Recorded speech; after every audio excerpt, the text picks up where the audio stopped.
Hi everyone, here we've got Listo SP50 and let me share with you how to reset camera settings on this device.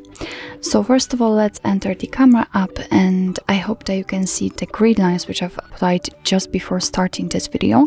It is because I would like to show you the actual visual evidence that the reset option will work.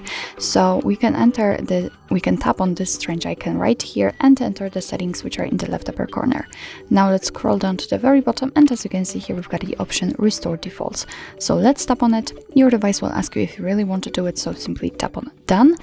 And as you can see, we just got back to the camera and the grid lines are disappeared. So it means, So it means that we successfully reset all camera settings.